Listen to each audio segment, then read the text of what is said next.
BA part 1 लोक प्रशासन paper number 2 भारतीय लोक प्रशासन। इन दिनों हम अपनी चर्चा में प्रधानमंत्री की शक्तियां एवं कार्य समझ रहे हैं। हमने अपने पिछले लेक्चर में भारत में प्रधानमंत्री की राष्ट्रपति के साथ जो स्थिति है उसको समझा। हमने जाना प्रधानमंत्री वास्तविक कार्यपालिका के अध्यक्ष होते हैं और राष्ट्रपति नाम मात्र के लिए। प्रधानमंत्री की अपने राजनीतिक दल में जो स्थिति होती है उसके बारे में चर्चा करी कि वो कैसे अपने दल के बड़े नेता होते हैं और उनकी स्थिति और अपने राजनीतिक दल के अध्यक्ष की स्थिति के बीच यदि सामंजस्य होता है तो स्मूथ रिलेशन रहता है, लेकिन अगर उनमें टकरार होती है तो प्रधानमंत्री की स्थिति वर्चस्व वाली होती है। ऐसा अनेक बार देखा गया है। हमने यह भी जाना कि कैसे प्रधानमंत्री नीति निर्माण के अंदर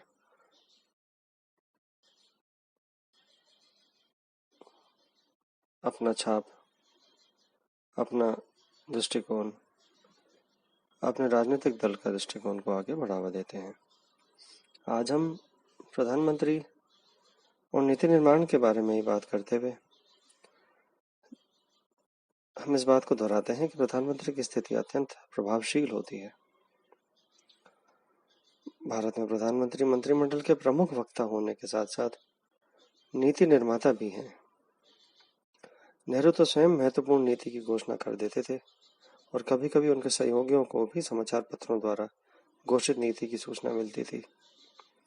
यानी नेहरू के टाइम पे कैबिनेट के अंदर बड़े बड़े नेता थे, अपना नाम जिनका खूब बहुत बड़ा था, लेकिन प्रधानमंत्री कई बार उनको भी न सीधे बात करते हुए नीतियों की घोषणा कर देते थे।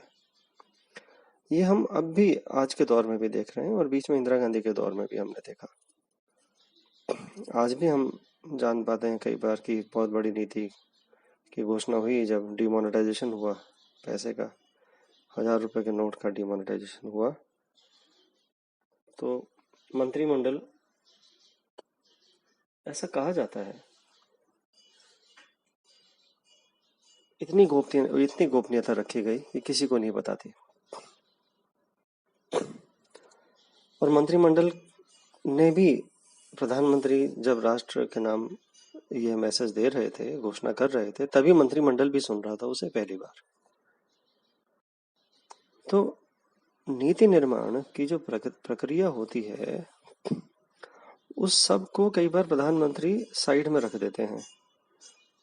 ये प्रधानमंत्री के व्यक्तित्व का पे निर्भर करता है कि प्रधानमंत्री का कैसा व्यक्तित्व है। अगर वे सबको साथ लेके चलने वाले प्रधानमंत्री हैं तो यह नीति निर्माण के समय वो ख्याल रखेंगे, सब सहयोगियों को साथ लेके चलेंगे। लेकिन यदि वे थोड़े कम लोकतांत्रिक तरीके से चलने वाले हैं तो मंत्रियों की जानकारी के बिना भी महत्वपूर्ण निर्णय ले लिए जाते हैं। हमने देखा है कि बैंक के राष्ट्रीयकरण इंदिरा गांधी के समय या कई बार संविधान संशोधन आदि जितने भी क्रांतिकारी निर्णय लिए गए हैं वे सब प्रधानमंत्री के निर्णय होते थे। वस्तुतः प्रधानमंत्री सभी महत्वपूर्ण नीतियों का निर्धारण करता है। इन सभी नीतियों में वह सरकार का प्रमुख वक्ता होता है। महत्वपूर्ण अंतर्राष्ट्रीय सम्मेलनों में वो भाग लेता है तथा देश की नीतियों को स्पष्ट करता है।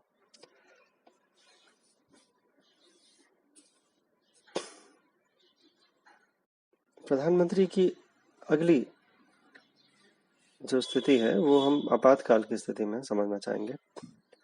राष्ट्रीय आपातकाल में प्रधानमंत्री की शक्तियों में वृद्धि हो जाती है। हमने राष्ट्रपति की शक्तियों के समय आपातकाल को बहुत विस्तृत रूप से चर्चा की थी।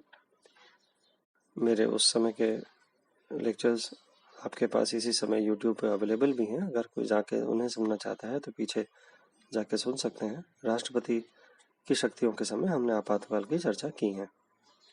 संविधान के अनुच्छेद 352, 356 और 360 में राष्ट्रपति की आपातकालीन शक्तियों का वर्णन किया गया है। यथार्थ में इन शक्तियों का प्रयोग प्रधानमंत्री ही करता है। सन 1962 में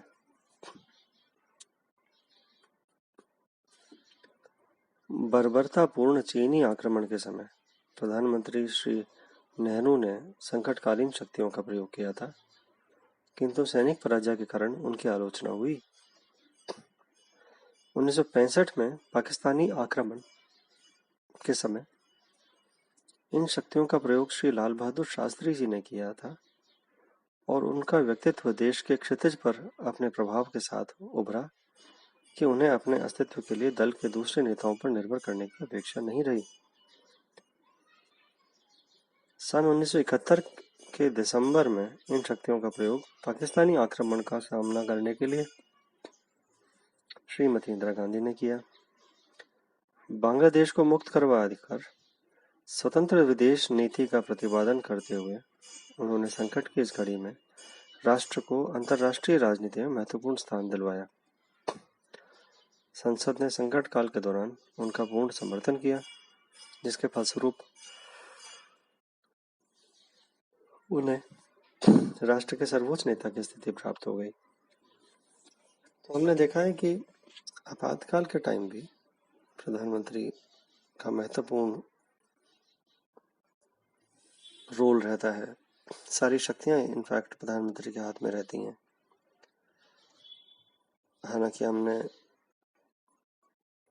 इंदिरा गांधी के सन 75 से 77 के समय जो आपातकाल लगा था, उस समय अच्छे अनुभव नहीं रहे देश में। इस कारण से हम उन्हें काला ब्लैक एरा भी कहते हैं समय, और हम उससे सीख लेना चाहते हैं कि प्रधानमंत्री कभी भी अपनी शक्तियों का दुरुपयोग ना कर सके। इस तरह लोकतंत्र चलना चाहिए। अगला हम अपनी चर्चा को करते हुए बिंदु उठाते हैं प्रधानमंत्री और राज्यों की स्थिति का। भारत में संविधान द्वारा अमेरिका की भांति संघात्मक शासन व्यवस्था की स्थापना की गई है, परंतु भारतीय प्रधानमंत्री का पद राज्यों की राजनीति का भी चालक बन गया है। इस दृष्टि से अमेरिकी राष्ट्रपति की स्थिति अत्यंत गौण है। वस्तुतः वह राज्यों की राजनीति को नियंत्रित कर सकता है। वस्तुतः वह राज्यों की राजनीति को नियंत्रित नहीं कर सकता। उल्टा उसे अपनी प्रशासनिक सफलता के लिए राज्यों का प्रतिनिधित्व करने वाली सीनेट पर निर्भर रहना पड़ता है। यह हम अमेरिका की बात कर रहे हैं। राज्यों के राज्यपालों की नियुक्ति का यथार्थ निर्णय भारत में प्रधानमंत्री का ही होता है। राष्ट्रपति तो उसकी औपचारिक घोषणा ही करते हैं। अपनी पार्टी के बहुमत वाले राज्यों में मुख्यमंत्रियों की नियुक्ति में भी उसकी पसंद को विशिष्ट महत्व दिया जाता है, जिसके फलस्वरूप राज्य मंत्रिमंडल के निर्णय में भी प्रधानमंत्री की भूमिका महत्वपूर्ण हो गई है। आज अधिकांश राज्यों की वित्तीय स्थिति दुर्बल है, जिसके फलस्वरूप प्रधानमंत्री केंद्रीय सहायता द्वारा भी राज्यों को नियंत्रित करते हैं। इसमें जो राज्यपालों की नियुक्ति वाला जो इशू है वो अत्यंत महत्वपूर्ण है। केंद्र सरकार में जो बहुमत दल कार्यपालिका चला रहा होता है, वह राष्ट्रपति को सलाह देकर राज्यपालों की नियुक्ति करवाते हैं, और राज्यपाल जो बनते हैं वो अमूमन केंद्र सरकार के राजनीतिक दल के या तो वरिष्ठ सदस्य होते हैं, जिनको कि कई बार राजनीतिक रूप से रिटायर भी करना हो कि उद्देश्य से उनको कहीं का राज्यपाल बना दिया जाता है, जिससे कि वो अपने जो राजनीतिक उनकी जो कर्म भूमि है, जो उनका एरिया है जहाँ वो राजनीति कर रहे होते हैं, करते आए होते हैं, वहां से दूर चले जाएंगे। उनको एक संवैधानिक पद दे दिया जाएगा जो एलिवेटेड होगा, जो उच्च किस्म का होगा, और वो रोजमर्रा की राजनीति नहीं कर पाएंगे और किसी दूर जगह पे स्थापित कर दिए जाएंगे। और वो फिर कॉन्स्टिट्यूशनल पोस्ट होने के नाते राज्यपाल से उम्मीद की जाती है कि वो न्यूट्रल होकर के, वो राजनीतिक तटस्थ होकर के कार्य करेंगे। लेकिन क्योंकि राजनीतिक दलों की तरफ से वो आते हैं, इसलिए उनके आदत में नहीं होता कि वो राजनीतिक तटस्थता को फॉलो करें, को निभाएं। तो वो राजनीति वहां भी करने लग जाते हैं जहां उनको राज्यपाल बनाया जाता है। और कई बार तो केंद्र सरकार ऐसे हमारे सामने एग्जाम्पल हैं, भूतपूर्व प्रशासक यानी भारतीय प्रशासनिक सेवा के रिटायर्ड अधिकारी, उनको राज्यपाल बना दिया गया। तो उनको इनाम के रूप में वो दी गई ओहदा।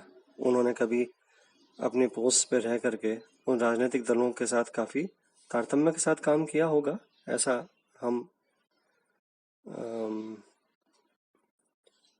इमेजिन कर सकते हैं, हम ऐसा समझ सकते हैं। इसका प्रूफ तो हम नहीं दे सकते, लेकिन ऐसा हमने भांपा है, हमने ऑब्जर्व किया है कि जो कभी अपने प्रशासनिक सेवा के टाइम पे उन राजनेताओं के साथ मिल करके राजनेताओं को बेनिफिट दिया होता है, उनके साथ तारतम्य के साथ काम किया होता है, उनकी गुड बुक्स में आ जाते हैं, पॉलिटिशियंस के साथ मेल जोल होता है जिनका, उनको रिटायरमेंट के बाद, रिटायरमेंट से जस्ट पहले अगर उन्होंने उस राजनीतिक दल के उद्देश्यों को सफल बनाने के लिए कोई महत्वपूर्ण कार्य किए होते हैं या सहायता की होती है, तो उनको फिर रिटायरमेंट पे इनाम दे दिया जाता है, उनको कहीं का राज्यपाल बना दिया जाता है। इसी तरह भारतीय सेना के रिटायर्ड जनरल्स को भी राज्यपाल बनाया गया है। उससे राजनीतिक दल को यह लाभ मिलता है कि उसको नेशनलिज्म, राष्ट्रवाद दिखाने का वो तरीका मिल जाता है। कई बार रिटायर्ड जजेस को भी, ये बहुत ही कंट्रोवर्शियल है, ये बहुत ही विवादास्पद बात है। सुप्रीम कोर्ट के जजेस बाद में राज्यपाल बनाए गए, तो सुप्रीम कोर्ट में तो राजनीतिक दल के नेताओं के प्रति अगेंस्ट और सरकार के अगेंस्ट, सबके अगेंस्ट केस चलते हैं। तो किसी समय किसी सुप्रीम कोर्ट के, हम क्या ये नहीं सोच सके, फिर हम क्या ये सोचने में गलती करेंगे अगर हम ऐसा सोचेंगे कि किसी राजनीतिक दल या किसी सरकार को किसी बड़े गुनाह से बचाने में उन्होंने सहयोग किया हो और उसके इनाम फलस्वरूप उन्हें बाद में गवर्नर बना दिया गया हो। पोस्ट रिटायरमेंट इनाम, पोस्ट रिटायरमेंट बेनिफिट। और Ranjan Gogoi ji, chief justice of India, retired, उन्होंने तो राजनीतिक दल ज्वाइन किया तुरंत रिटायरमेंट के बाद, और उनको अपॉइंटमेंट दे दिया गया राज्यसभा के अंदर। आई एम सॉरी, राजनीतिक दल ज्वाइन नहीं किया, लेकिन उनको तुरंत ही राज्यसभा का मेंबर बनवा दिया गया। क्या किन्होंने बनवाया सब जानते हैं। तो क्या रंजन गोगोई को ये जब, जो वो खुद पहले आज से 2-3 साल पहले उन्होंने अपने एक वक्तव्य के अंदर बोला था कि रिटायर्ड जजेस को कभी भी राजनीतिक दलों से फायदे नहीं लेने चाहिए, और खुद ले बैठे वो फायदे। तो ये एक बहुत प्रधानमंत्री की शक्तियां हैं, प्रधानमंत्री ये सब काम कर रहे होते हैं, और राज्यों के अंदर हस्तक्षेप करने का ये एक बहाना बन जाता है। राज्यपाल किसको बना के वहां से भेजा, जैसे अभी जगदीप धनखड़ बस पश्चिम बंगाल के अंदर राज्यपाल हैं, वो राज्यपाल कम और किसी राजनीतिक दल के प्रवक्ता ज्यादा नजर आते हैं, क्योंकि वो राज्य सरकार की ऐसी आलोचना कर रहे होते हैं दिन प्रतिदिन, ऐसे भाषण दे रहे होते हैं जैसे कि वहां के मुख्यमंत्री के साथ उनका कोई राजनीतिक द्वंद्व चल रहा हो। तो ये स्थितियां उनके गरिमा को, संवैधानिक पद की गरिमा को घटाती हैं, और प्रधानमंत्री इससे अपनी राजनीति चला रहे होते हैं। तो प्रधानमंत्री की ये शक्ति जो गवर्नर को अपॉइंट करने की है, इससे वो राज्यों के अंदर दखल देने का कार्य करते हैं। ऐसा कई बार ऑब्जर्व किया गया है। इसका कोई प्रूफ नहीं है, प्रमाण नहीं दे सकते हम, लिखित नहीं दे सकते, लेकिन ये राजनीतिक ऑब्जर्वेशन है। दूसरा, जब राज्यों के अंदर चुनाव के पश्चात मुख्यमंत्री बनने का समय आता है, तो जिन राज्यों में केंद्र सरकार में जो सत्तारूढ़ दल है, उसी के राजनीतिक दल के जब लोग वहां पे चुनते हैं, तो उसमें प्रधानमंत्री अपने दल की तरफ से जो वह बहुमत में आया है, अगर उन्हीं का दल, तो उसमें मुख्यमंत्री कौन बनेगा इसमें बहुत बड़ी दखल रखते हैं।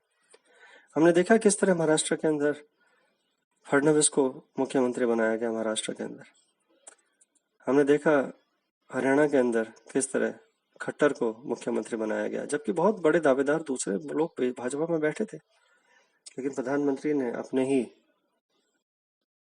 चॉइस से केनी जूनियर को प्रधानमंत्री बनवाया, और बाकी सब मंत्रिमंडल के अंदर भी उन्हीं का निर्णय, उन्हीं का चयन हुआ, उन्हीं की मर्जी से चयन हुआ। गुजरात के अंदर तो मुख्यमंत्री बन ही वही सकता है जो हमारे प्रधानमंत्री की चॉइस हो।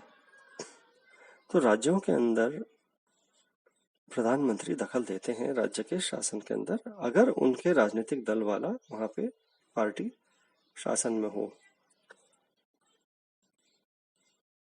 और दूसरा जो बात थी कि क्योंकि वो वित्तीय स्थिति अधिकांश राज्यों की बहुत दुर्बल होती है, इसलिए वो राज्यों को आर्थिक सहायता देने में भी करके भी वो काफी वो कर सकते हैं राजनीति का प्रयोग।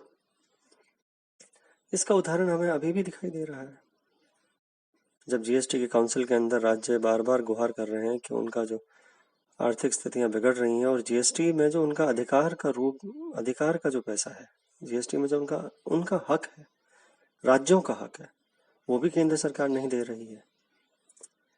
और राज्यों को कहा जा रहा है आप उधार ऋण ले लीजिए, मार्केट से पैसा उठा लीजिए। तो केंद्र सरकार की जो ड्यूटी है और राज्य सरकारों को पैसा देने की, उनके हक का, वो केंद्र सरकार क्यों ना ऋण लेकर के दे दे, लेकिन केंद्र सरकार कह रही है हम नहीं ऋण लेंगे, आप ऋण ले लीजिए। तो जो केंद्र सरकार के राजनीतिक दल वाले राज्य हैं, वो तो तुरंत ही मान करके और उस निर्णय का बड़ा समर्थन कर रहे हैं, लेकिन विपक्षी दल वाले जो राज्य हैं वो कह रहे हैं ये सरकार का नीति, सरकार का सुझाव बिल्कुल बेहद गलत है।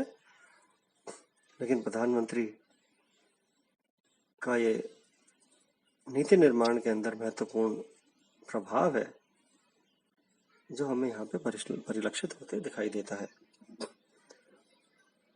तो वित्तीय स्थिति, वित्तीय मामलों के अंदर भी, राज्यों की वित्तीय स्थिति और राज्यों के वित्तीय मामलों के अंदर भी प्रधानमंत्री अपने वित्त मंत्री के थ्रू, उनके जरिए ऐसे निर्णय करवा सकते हैं, ऐसा प्रभाव डलवा सकते हैं, ऐसे बातें करवा सकते हैं जो राज्यों को प्रभावित करती हों। हमने इन्हीं शासन में जीएसटी को लागू होते देखा है, और इन्हीं के शासन में हमने जीएसटी के कानून जो इन्होंने खुद ने बनाए थे संवैधानिक संशोधन करके, उनको न मानते हुए भी हमने केंद्र सरकार को देखा है, इन्हीं केंद्र सरकार को और राज्यों को वित्तीय अस्थिरता के दौर से गुजरते हुए केंद्र की डगमगाती नीतियों को भी देखने का अवसर इस समय मिलता है। तो ये प्रधानमंत्री का प्रभाव होता है कि वो किस तरह राज्यों के अंदर वित्तीय स्थिति को चलवाना चाहते हैं, क्या दिशा देना चाहते हैं, और वो उसी तरह से अपने वित्त मंत्री के थ्रू वो कार्य राज्यों के अंदर भी करवाते रहते हैं। आज की चर्चा के लिए इतना ही। धन्यवाद।